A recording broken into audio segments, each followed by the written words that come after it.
جو عمیر عزیز صاحب آپ کے سامنے بیان کریں بس نحمدہ و نصلی علی رسول کریم اما بعد اعوذ باللہ من الشیطان الرجیم بسم اللہ الرحمن الرحیم. آج آپ سب لوگوں کے سامنے کھڑے ہونے کا مقصد آج آپ سب لوگوں کے سامنے کھڑے ہونے کی وجہ کچھ خاص نہیں, بس ایک دین کا جذبہ اور ایک شوق جو کبھی کبھی بیدار ہوتا ہے, اس شوق کو پورا کرنے کی مقصد سے ہی آج میں آپ کے سامنے کھڑا ہوں. اللہ تعالیٰ مجھے اس پہ استقامت دے کہ جذبہ جو کبھی کبھی بیدار ہوتا ہے مستقل ہوتا رہے, اور اللہ تعالیٰ جو ہے آپ سب کو اور ہم مجھے بھی توفیق دے کہ ہم جو ہے اس چیز کو کنٹینیو کریں. ویسے میرے اندر اتنا حوصلہ نہیں کہ میں آپ لوگوں کے سامنے کوئی دین کی بات کر سکوں, نہ ہی اتنی علمیت قابلیت کہ میں کچھ ایسی بات کر سکوں جو آپ لوگوں کو اثر کرے, لیکن پھر بھی کوشش ہے ادنا سی کہ شاید ہی کوئی بات دل میں اتر جائے, کسی کی بات سمجھ میں آ جائے یا میری اصلاح ہو جائے. اس کوشش کے لیے میں صبر کا ٹاپک سامنے رکھتا ہوں. صبر کیا ہے پہلے ہم اس چیز کو سمجھتے ہیں, کوشش کرتا ہوں کہ اس چیز کو سمجھا سکوں. صبر کے اگر ہم لغوی معنی دیکھیں تو صبر بیسیکلی آپ کا پیشنس, جس کو ہم صبر کہہ رہے ہیں, تو یہ آپ کا بیسیکلی ایک برداشت ہے, جو یا اس طرح کہہ لیں کہ نفس کو کنٹرول کرنا. دنیاوی اعتبار سے صبر نفس کے کنٹرول کے اندر ایک بات لغوی معنوں میں اگر ہم کہیں تو اس طرح سے آتی ہے. اگر ہم دینی اعتبار سے دیکھیں تو صبر کیا ہے, صبر جو ہے اللہ تعالیٰ کی نظر میں صبر یہ ہے کہ اگر ہم کوئی کام یا کوئی نفس کو اپنے کنٹرول کرتے ہیں تو وہ صرف اللہ کی رضا کے لیے کریں, اور اس بات کی امید رکھیں اور اس بات کا یقین رکھیں کہ اللہ تعالیٰ اس کا اجر دے گا. تو یہ دنیاوی اعتبار دینی اعتبار سے صبر کا اس حوالے سے مطلب ہوگا. تو قرآن کریم کے اندر اللہ تعالیٰ بارہ ان لوگوں کے لیے بشارت دی گئی ہے جو صبر کرتے ہیں, اور وبشر الصابرین, اللہ تعالیٰ نے ان لوگوں کو بشارت دی جنت کی کہ جو لوگ اللہ کے لیے صبر کرتے ہیں اپنے معاملات کے اندر.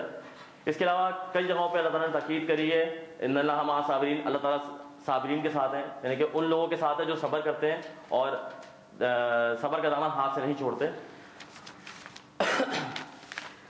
اس کے علاوہ جب ہم بات کرتے ہیں کہ صبر کا فائدہ کیا ہے, تو صبر کے ویسے تو دنیاوی فائدے بھی بہت ہیں, دینی فائدے بھی ہیں. تو سب سے پہلے اگر ہم بات کرتے ہیں دنیاوی فائدوں کی, تو صبر کا سب سے بڑا فائدہ یہ ہے کہ انسان کی ایک فطرت ہے کہ وہ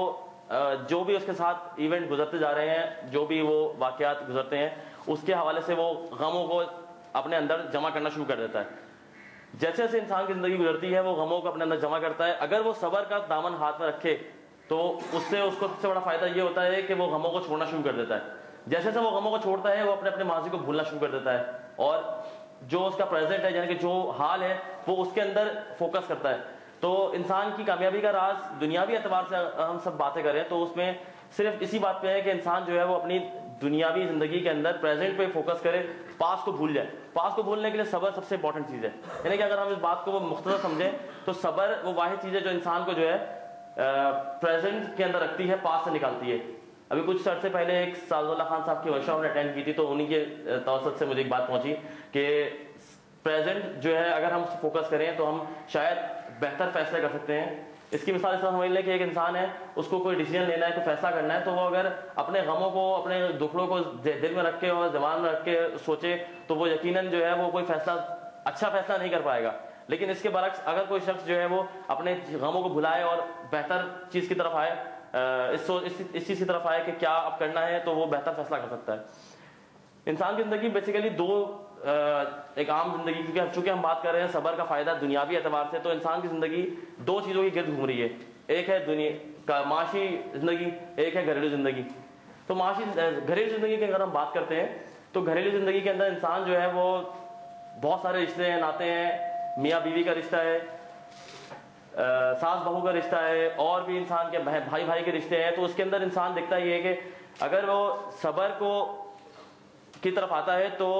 جھگڑے ختم ہوتے ہیں. یعنی کہ انا کے جو مسئلے ہیں جو ہر شخص کے ساتھ جڑے ہوئے ہیں, ہر شخص اپنی انا کا چکر میں دوسرے کو جو ہے دبانے کی کوشش کرتا ہے. تو وہ صبر کا اگر وہ دامن کو تھام لے, صبر کے دامن کو نہ چھوڑے, تو وہ اس چیز میں کامیاب, مطلب ہمارے معاشرے کے یہ چیز بڑھ سکتی ہے کہ جی جھگڑے اور فساد اور آپس کے جو مسئلے مسائل ہیں وہ دور ہو سکتے ہیں. تو انسان جو ہے صبر کرے, اور صبر کے ساتھ جو ہے دنیاوی گھریلو زندگی کے اندر یہ بہتری ہم پاتے ہیں کہ جی انسان کے معاملات جو اس کے ساتھ ہیں جڑے ہوئے ہیں, جیسے کہ ابھی کچھ عرصے پہلے ہی ماشاءاللہ سے کاشف بھائی نے ایک ورکشاپ یا کہنے لیکچر دیا تھا میاں بیوی کے تعلقات کے اوپر اور ان کے جو حقوق ہیں اس کے اوپر. تو اس میں صبر کا ہی فیکٹر ہے جو کہ اگر کوئی بھی شوہر یا بیوی اس چیز کو فوکس کرے تو وہ شاید مسئلے مسائل ہوئی نہ. تو وہ تو خیر مردوں کے لیے تھی, عورتوں کو بھی اس طرح کی ورکشاپ اٹینڈ کریں. آپ سے سجیشن ہے آپ کے بیوی جی بیوی کے حقوق تھے, میں وہی کہہ رہا ہوں شوہر کے حقوق بھی بتایا جائیں تو اس سے بھی بڑا فائدہ ہوگا. اس کے علاوہ جب ہم بات کرتے ہیں معاشی زندگی کے اندر, ہم دیکھتے ہیں کہ انسان جو ہے وہ اپنی کاروباری زندگی کے اندر کیا کرتا ہے کہ جی کوئی بھی کام کر رہا ہے, اس کے اندر بزنس کر رہا ہے لیٹ سپوز, تو اس میں ایک لاس کرتا ہے. تو لاس کے اندر وہ دیکھتا ہے کہ وہ اگر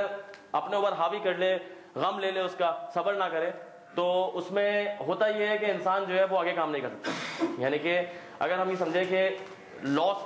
کرتا ہے اور وہ سوچتا ہے کہ جی صبر کر لے, میں ساری باتیں دنیاوی اعتبار سے کر رہا ہوں, صبر پہ ہم دینی اعتبار سے بھی آتے ہیں, تو اس کو ایکسیپٹ کرتا ہے کہ جی صبر کیا اس نے لاس کے اوپر, تو آگے چل کے وہ دیکھتا ہے یقیناً اس کو فائدہ ہوگا. جب وہ پروفٹ اس کو ملے گا تو وہ دیکھے گا کہ جی جو لاس کیا تھا وہ جو پروفٹ ہو رہا ہے وہ لاس